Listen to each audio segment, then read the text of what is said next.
আজ হলো 27th November and আজকে আমি আর প্রীতম একটা ডেটে যাচ্ছি for the last time as girlfriend boyfriend. আমরা ঠিক করেই রেখেছিলাম যে আমাদের এঙ্গেজমেন্টের আগে একটা দিন আমি আর প্রীতম ডেটে যাব, একটা খুব সুন্দর দিন কাটাবো।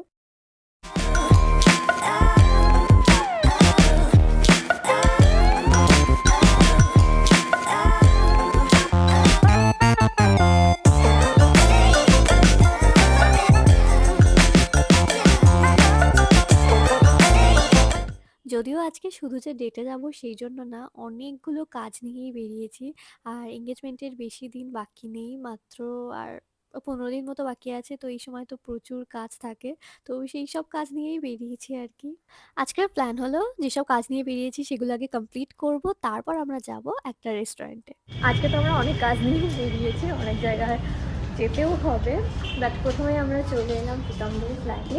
এখানে কালার চলছে, এখনো রেডি হয়নি, তো কালার চলছে, তো কালারটা দেখতে আমরা চলে আসলাম। এখানে আসার প্ল্যান আগে থেকে একদমই ছিল না, বাট ফ্ল্যাটের সামনে দিয়েই আমরা যাচ্ছিলাম। তো প্রীতম আসলো কালারগুলো দেখার জন্য।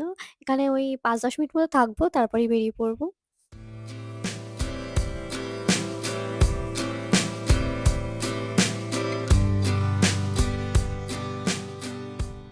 আজকে আমি গাড়ির মধ্যে না তেমন ভ্লগ করতে পারছি না, কারণ আমার একটু লজ্জা লাগছে। আমাদের সঙ্গে যে ড্রাইভার কাকু আসে আজকে তিনি নেই, অন্য একজন, তো সেই কারণেই।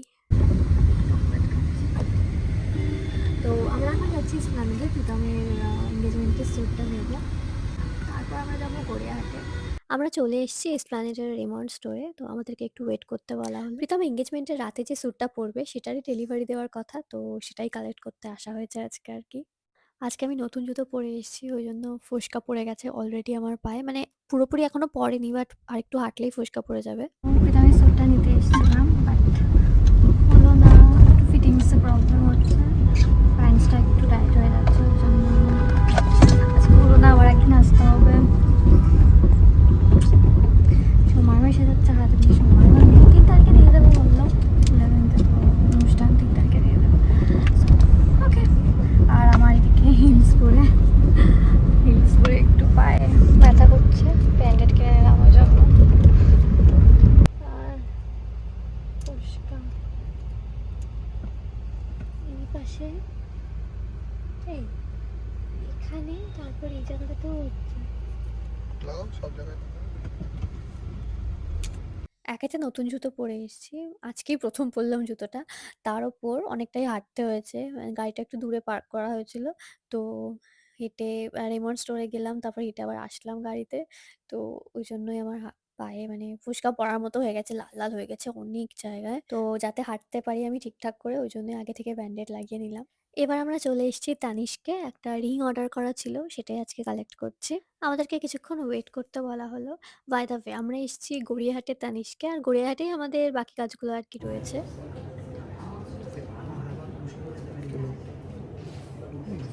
কি হয়েছে? সেটা ভালো আসছে বলো, দারুণ না? হ্যাঁ, সেলফি ক্যামেরা দারুণ। কোথায় আমার ওই সেলফি ক্যামেরা, কোথায় এটা? সেই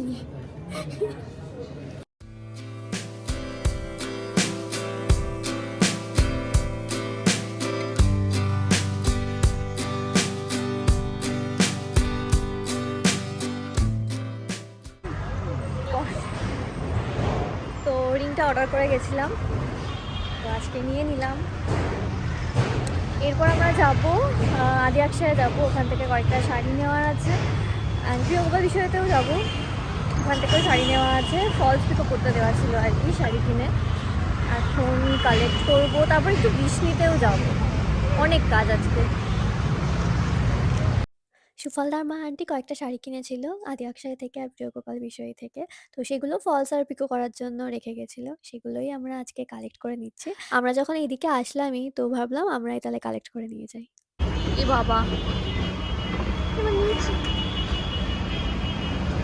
এখন যাচ্ছি আমরা বিষ্ণুতে। আমি আশীর্বাদের জন্য একটা নেকলেস কিনেছি, চোকার কিনেছি অ্যাকচুয়ালি, বাট ওখানে না ওই চোকারে দুটো বল মিসিং রয়েছে, তো ওটা ঠিক করাতে যাচ্ছি। তারপর এখান থেকে যাব একটা ক্যাফেতে, গড়িয়াহাটেই রয়েছে মিস গিঙ্কো, দেখলাম জাপানিজ অ্যান্ড কোরিয়ান ফুড, পাওয়া যায় ওখানে। সো সুশি খেতে ইচ্ছা হচ্ছিল রিসেন্টলি। তো ভাবলাম তাহলে এই ক্যাফেটাতেই যাওয়া যাক। আমার চোকারটা বললাম ঠিক করে দিতে, তো ঠিক করে দিচ্ছে। তো সেই সময় আমি একটু কোমরবন্ধনী দেখছি। এটা খুব ভাল লাগছে, তবে একটু ছোট। আর একটু বড় হলে ভালো হতো।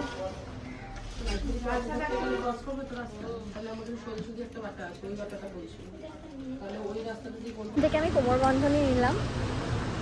তো আমি আগেও এসেছি দুবার, বাট এখানে একজন মহিলার ব্যবহার খুব খারাপ লাগলো।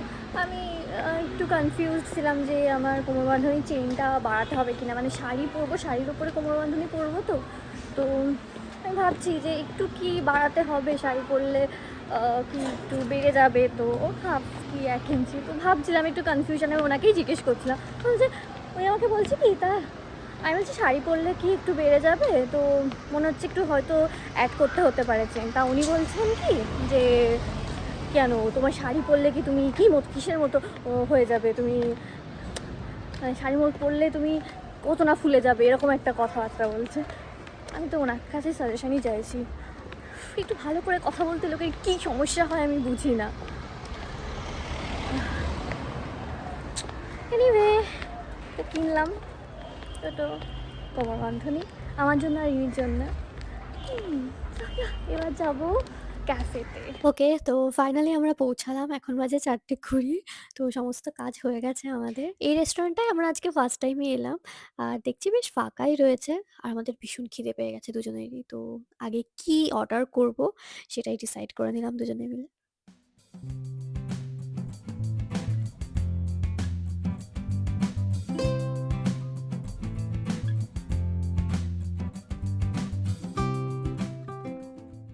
আমরা খাবার অর্ডার করে দিয়েছি। আর যতক্ষণ না খাবার আসে ততক্ষণ আমি একটু ভিডিও আর ছবি তুলবো। প্রীতমকে বললাম একটু ভিডিও করে দিতে আমার। So this is my today's outfit.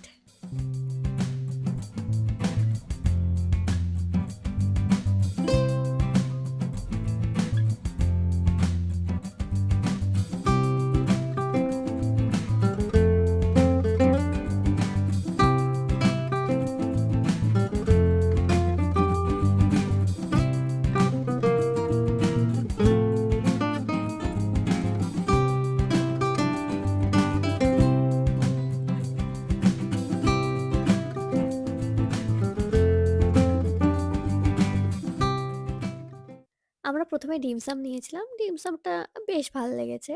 তারপর নিয়েছিলাম এই সুশিটা। সুশিটা খেতে অসাধারণ ছিল, অসাধারণ! আমার খুব ভাল লেগেছে। এটা ছিল স্যামন সুশি।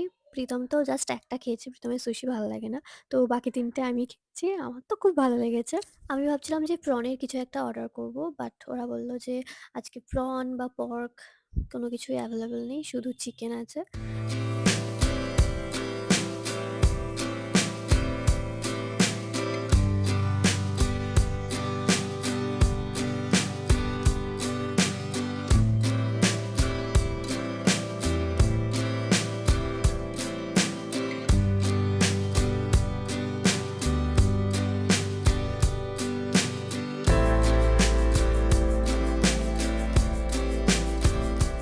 আমাদের তো খাওয়া-দাওয়া কমপ্লিট। খাবার-দাবারগুলো বেশ ভালোই ছিল। সবথেকে আমার সুশিটাই ভাল লেগেছে। তারপর ডিমসাম আর চিকেনেরও ২ টো আইটেমই ভালোই ছিল বেশ। রেস্টুরেন্টটা বেশ সুন্দর করে ডেকোরেট করেছে। সামনে ক্রিসমাস আসছে সেজন্য। বাট রেস্টুরেন্টটার ভাইবসটা না আমার খুব একটা ভালো লাগেনি। এরপর আমাদের ছোট্ট একটা কাজ আছে, সেটা কমপ্লিট করে বাড়ি যাবো। So that's it for today. ভিডিওটা এখানেই শেষ করছি। ভালো লাগলে লাইক করো, কমেন্ট করো and don't forget to subscribe my channel. আরও প্রচুর ভ্লগস আসছে। আমার এনগেজমেন্ট শপিং ভ্লগস আসছে। So stay tuned for that. আর হ্যাঁ, আমাদের পাকা-কথার বড় ভ্লগটাও কিন্তু আসছে। তো আমি চেষ্টা করছি খুব তাড়াতাড়ি পোস্ট করার, খুব তাড়াতাড়ি করে এডিট করছি। ওকে? তো বাই।